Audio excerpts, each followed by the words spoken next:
Whoa, getting straight into it.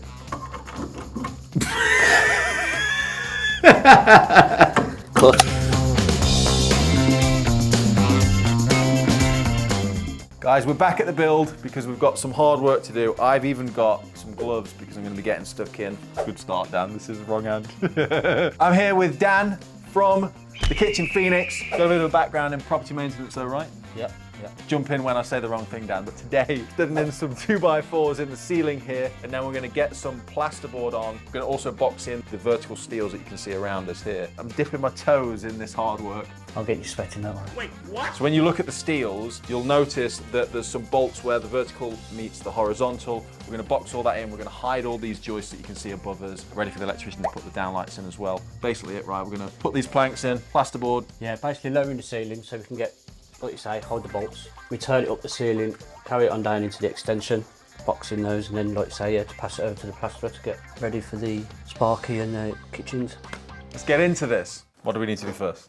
Where are these going to go? I assume we're going to cut these down to size. Are they going to go perpendicular to the joists that are above us? Well, originally I was going to run them along the joists, fix them to the joists, but looking at how some of the cables have been run, it might be easier for us to just go against, so the plasterboards will follow the opposite direction. Why would the plasterboards go the opposite direction to them? It's the spacing of the boards, the spacing of the joists. For example, if you look here, you've got that joist there which is in closer. You'd always have the overhang of the plasterboard, so you generally run it the opposite way, and then you stagger the boards, so you get that extra strength in the board, so there's less movement. Because it's the same with like paving outside, you don't tend to have the cross joints, do you? Is that for the same reason? For stagger it all, yeah.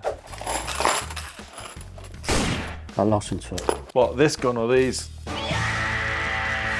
This isn't always full of crap, so I've just come off another job. Excuses. Hey? What? Nothing, mate, you carry on. We're on a fixed price for this, right? Yeah. Just checking. Hey, right. What, so this needs to sit sort of this way on? Yeah, I know we were talking about following the joist.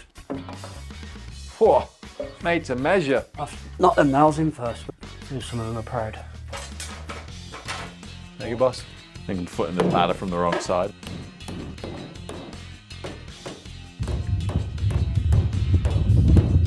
We going with the joist? Yeah, we'll go with the joist. I think Alison's had cuts the size. Careful.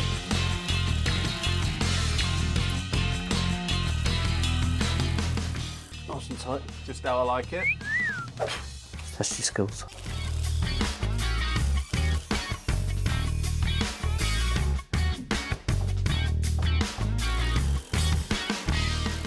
Got your own drill. Cheers, mate. Is there anything we need to think about with the levelness of the ceiling? The only reason I'm asking is because it's been moved with the steel. From upstairs, it's dropped, but it's only dropped about 10 mil, but it's all going in the same direction. Won't really notice it. Even if there is an angle, we're only looking at a very slight gradient that you just won't notice until we have different sized boards, and then. So what we're doing now is we're separating the different timbers because some are going to be for the joists. Yeah, there's 5 mil difference between those and the ones that we use for the ceiling. So these will be for the boxing of the vertical steel. That's what I'm hoping. Yeah. Some of these are different lengths. Does that matter? Put short ones over there. These short ones, yeah. Or you put the short ones. There's 3 different lengths. 3 different sizes, 3 different lengths. We'll get there eventually. You see that bit there? Let's drop that on the line. Put that to it. I've got some mortar bond in there, and I cut your finger off. Stick it back on for you. This is my first time using this, so get it in line. Am I putting the blade on that line? Yeah, you can put the blade on that line. Because I can see the blade when it touches the wood, right? Bring it back slightly, because if you start it with the blade there, it'll kick up. I'm nervous. I feel like I'm not going to go straight. And just push straight through. Do I need to like press down? Nah, the blade will do the work. There you go. Right.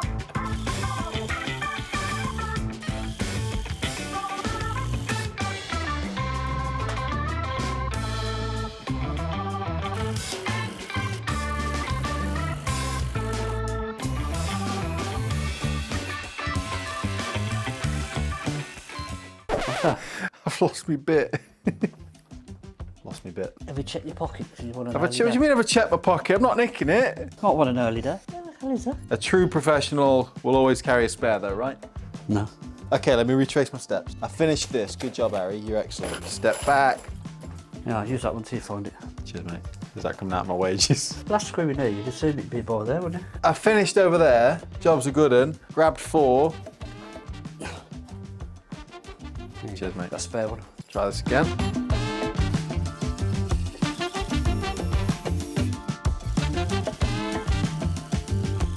Spot on. I'm going to give you a score at the end of it. Yeah, peer review.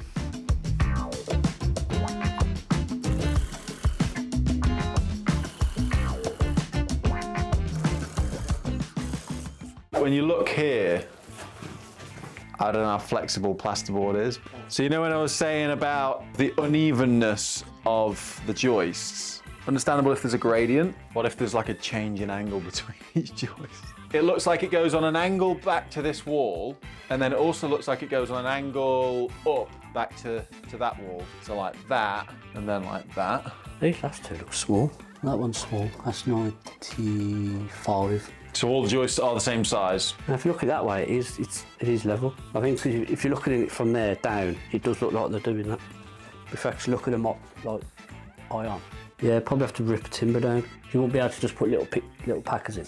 You'd have to rip the timber down and do it the full length. Why can't you put just little packers in? You have flex in the board. Because you'll need to get it bang on every bit then. Or is it a case of we fill these in and then assess it when the boards come and try and solve it when the boards are here? If you go all level with the joist, they all play through, but them two at the front, I don't know if it's because we're closer to them, whether they are smaller. Is that level? I don't think the steel's level. We just had the steel's level. From what Dan was saying, nothing's really an issue, but what you don't want is like lines pointing here, there and everywhere. You don't want steps, it needs to just all be at least smooth and consistent, even if there's a little bit of a gradient on it. It's more important that we need to be working off of a consistent level, right? Yeah, if you could get over here, it could be massive out. What are you trying to get level to work off of at this point then? Or are you trying to figure out if the steel's level right now? Work out the steel is. Look at that, flawless. It must have been from the steel install, right? It's been moved a little bit. Could be a mixture of both, really. Could be the age of the building. Trying to check if it's level first. See if it's plumb. You mean level, mate? I know the difference between plumb and level now. This is what's called a carpenter's eye. 450. It's getting a sick pump while I wait. And it's the gym when you got wood. Exactly, and I've got a lot of wood.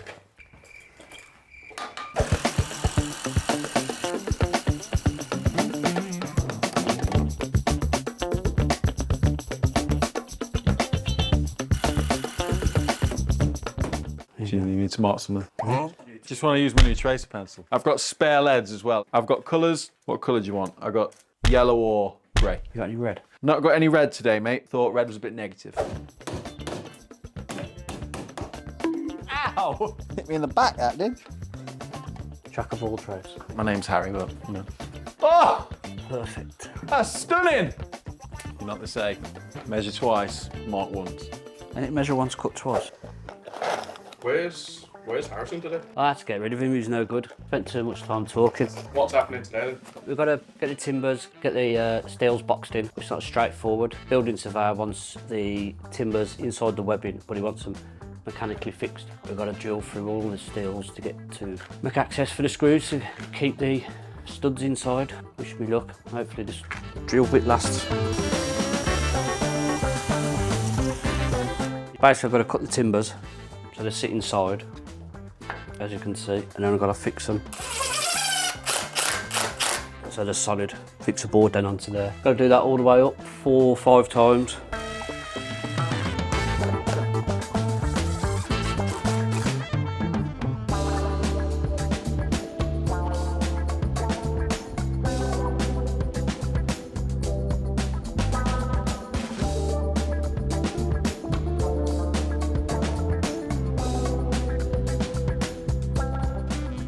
Obviously last time we was here, we was doing the timbers, ready for the boards. What wasn't included at the time was the boxing up and around, up onto the brick wall. But since we've done that, plumber's been in and moved the waste pipe so it goes across there, so we've had to return to extend it, bring it back out to boxing the steel. So then we're back at this point. We've had to re-level the timbers because there's still obviously settling from the steels. And we're back today to board.